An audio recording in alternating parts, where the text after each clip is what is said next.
got to have that view. We want to be the biggest band in the world. You have to have the dreams. You have to dream, yeah.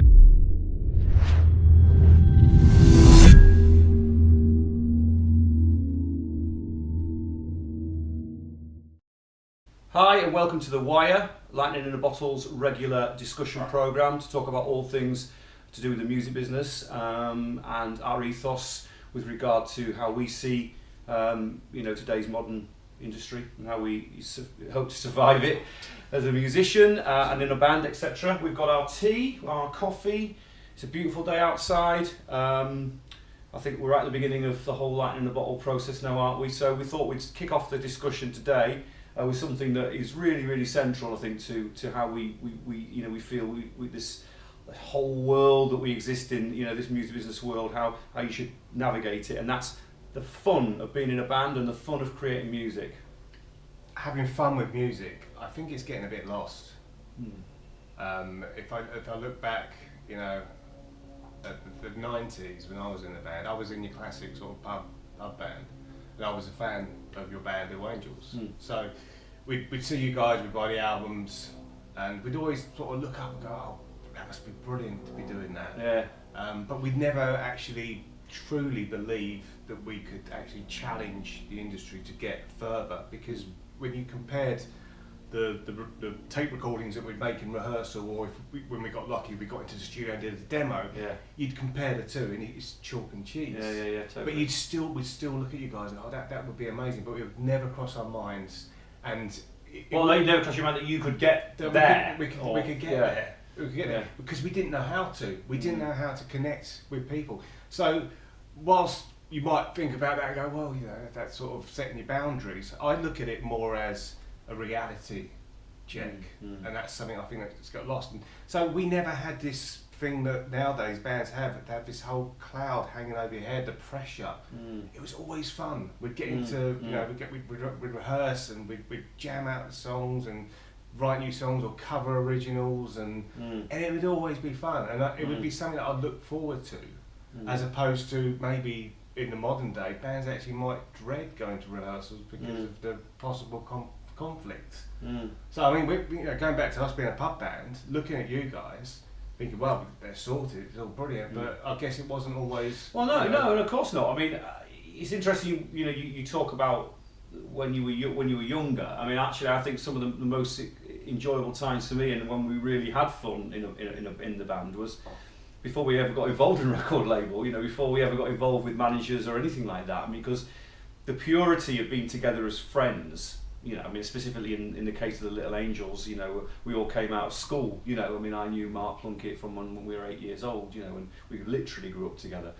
And then met Bruce and Jim at Sixth Form College, and it very gently evolved into something that was kind of based on our excitement of wanting to play together as musicians. And I can clearly remember that some of the most fun times we ever had were, in our battered up old green van travelling down to South Wales to play at Tonopandi Naval Club or whatever we were doing, where there wasn't any pressure. It was just literally us versus the world and all the rest of it. But fast forward on 15 years when we were in the midst of all the height of the success of the band, and we were touring with the Van Halens and and the Bon Jovis and all the rest of it like we did, and we had a #1 album and etc, etc. Yes, from the outside that looks like this fantastic world, doesn't it? But a lot of that time I genuinely can say it wasn't fun at all. I mean, it really wasn't. I think I'll be honest, a lot of it, I think especially towards the end, was incredibly difficult. We'd kind of lost the fun, really. I think there was so many pressures. The industry, not just from the industry, we pressurised ourselves, And I think this is what you tend to find, is that the ideology of it all, the kind of magic of it, is very quickly dissipates when you start to put yourselves under pressure. Do you know what I mean? So it's not all wine and roses or champagne and rock and roll and all the rest of it. It's very much quite a hard task to navigate that. So. For my mind, I mean, a lot of the, taking this thing that we're talking about here on board, a lot of the reason why I got really interested in doing Lightning in a Bottle, and when we've been talking about this for years, haven't we, really, on and off, and when we sort of, again, discussed it with Bruce, the guys that, Bruce obviously from Waterbear and was in Little Angels, we've touched upon our relationship there quite a lot, And Bruce was a real catalyst for this, wasn't he? I mean, because he focused us a little bit and sort of recognised what skills we were bringing and helped us sort of formulate it. But I think the reality is that long before that, we both got very frustrated, haven't we? Sort of me working with as a producer and as an arranger and a writer with various bands. And watching the frustrations therein. And the last thing a lot of the bands I was seeing were having was any level of fun at all. It was anxiety and stress and complications and my sessions. I mean, my recording sessions, I go out of my way to try and implement a sense of fun from the day we arrive, and that it's a journey of exploration. It's a journey of discovery. It's not something where you should be beating yourself up, And I've had experiences where singers, that are specifically singers, seem to suffer from this quite a lot. And I'll put myself in that camp when I was a young man, But specifically, I've seen situations where singers have come out of the vocal booth, and they're already saying how terrible they think their performance has been, and all that sort of stuff. I think that's an incredible experience. I've been there a few times, and I won't name the people, but I know people that are in the limelight out there that their alter ego when they're on stage or in a video is just like, we are superhuman because we're great at what we do, but what lies beneath is a lot of insecurities, and I see it time and time again because we put ourselves under pressure.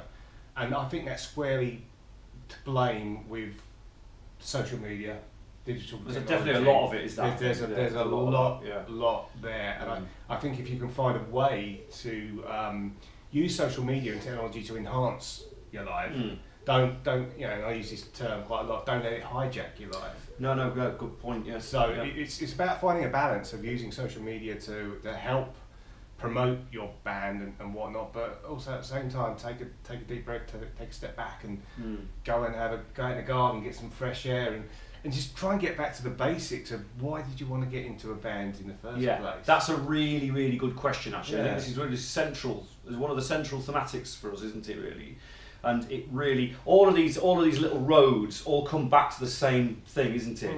Literally, why are you doing this? What's the reasoning behind you wanting to make music? I think that's a really, really, very, very, very pertinent point. That. I mean, but just to touch upon my little journey from the guy in the pub band, who eventually evolved into someone that had a little bit of success with Panic Cell.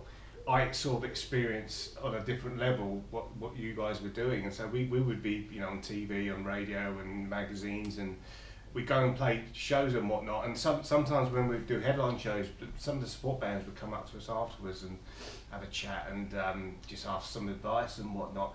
And 9 times out of 10, most of them thought we were living off a band. We were literally making all this money, and they were aghast when take for example, we would work temporary jobs, and we'd get a call like, okay, can you play Glasgow, the garage, supporting Mudvayne or something like that. And we're like, we have to drop everything, get in the van, go up there, 9-10 hour drive, do the gig, and then you talk to the people in the bands afterwards, and especially the bands, and when you tell them that actually no, we can't stop and have a beer because we've got to get back in the van, drive back down to Kent where we lived, and go and do a normal job, and they'd be like, no way. I mean, that's a really, really great example of the reality of what it means to be in a band. So let me ask you this question then. Where in that situation does the fun lie? The fun lies in you understanding that this isn't going to change your life completely. It's another little tick in the box which you should cuddle, for want of a better word. Embrace. Give it a hug and go, I've just done something that probably a lot of people aren't going to get to do. And I don't mean that in an egotistical way. No, totally. I mean it in a kind of way. Well, it's otherworldly, isn't it? I mean, this is one thing that people, I think a lot of musicians forget, is that I genuinely think it's a privilege to be able to be in a band and actually have any situation where you can be in front of an audience that really appreciate what you do and applaud you and then come and talk to you afterwards. That's a privilege, that is. And it's completely removed from normal life, isn't it? Yeah. I mean, from my point of view, I've been in this business for 30 years, but in between the situations that I found myself in from a musician's point of view, I was also doing lots of other things to kind of keep the money rolling in. I've run building firms, I was in the film business for a while. It's not something that the majority of people in the music, I reckon 99.9% of people that are in the music business or want to be in a band or trying to survive as a musician are in that situation where they've got another job or something else going on. It's not, it's only the very top 0.5% or something that actually really make that height where you can live off the proceeds if you like. So let's boil it down a little bit. So in terms of what we are trying to present as a kind of some of the, not so much the solutions, because I think what we're trying to do is question, aren't we? We're trying to question the sort of operational mandates of bands, if you like, how you work towards finding a situation where fun can be at the centre of it, and understanding that is why that is so important. So, in terms of the things that we're bringing, I mean, what would you say that is one of the kind of fundamental thing that we can help with there? The experience. Take away any kind of success that we've had. It's the experience. It's the experience of not knowing where your next payday is coming from. And the experience of navigating the business.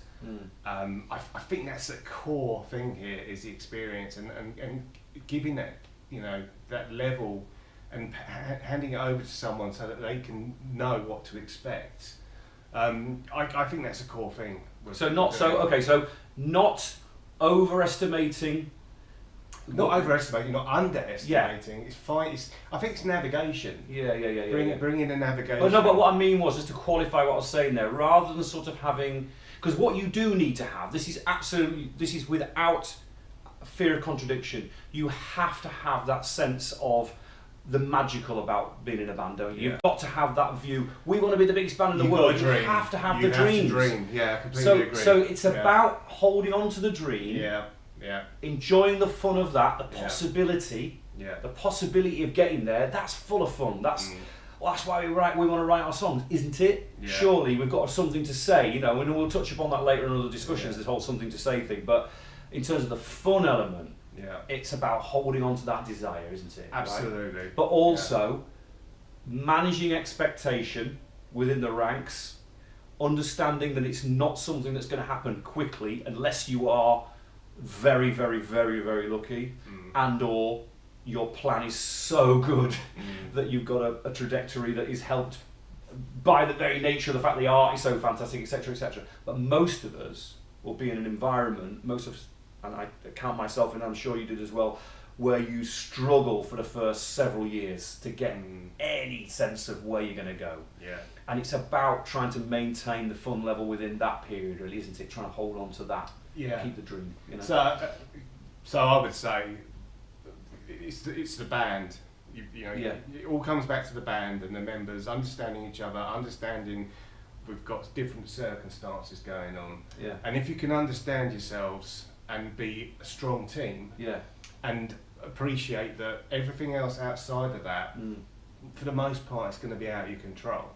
So if you can get your head around that, maintain the band and have the fun, and then just tick boxes as and when they come along, and that's all. And keep that dream going. Really having good the fun. Yeah, that will set you. I mean, this is stuff that I wish I knew 15, 20 years ago. And I think again, this is the central core ethic of reason why we set up Lightning in a Bottle is I think a lot of these conversations are never had, are they? It's very, because we know what it's like when you're in a band with your mates and all the rest of it. It's quite easy for egos and sort of like overconfidence to kind of get in the way of progress. Totally, and I think the thing is, it is about trying to find that ground, that middle ground where you can all be friends and you can recognise each other's where each other's strengths are and what you're bringing to the table. I always sort of think about, I'm no musician particularly. I'm a very, very average guitar player, but I always had Bruce in the band, who was a staggeringly brilliant guitar player.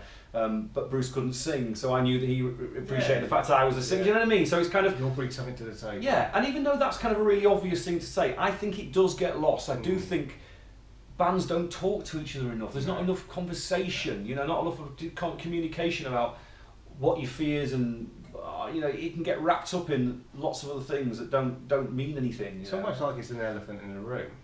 It is a bit, really, yeah. The communication thing is definitely. It's a strange one, because here you are, you're in a room together, and you spend, you know, if you're really serious about it, you could be spending 3 or 4, you know, days a week in a room rehearsing together and spending all that time together. It's basically like a family. So I would treat it like that in respect of, like, be honest with each other and get to know each other. And above all else, whatever happens, always try and keep that element of why you wanted to be in a band in the first place and bring it back to the fun. And I think that's a huge percentage of actually you winning the whole thing. Okay, so to boil it down and kind of get some sort of put it in a little bracket, we sort of, in terms of the fun ends, we think it's about communication, managing your own expectations, keeping a handle on and remembering the reasons why you were in a band in the first place, which is then co-joined to the idea of keeping the dream alive. And enjoying the process. Take each little step as it comes for what it's worth.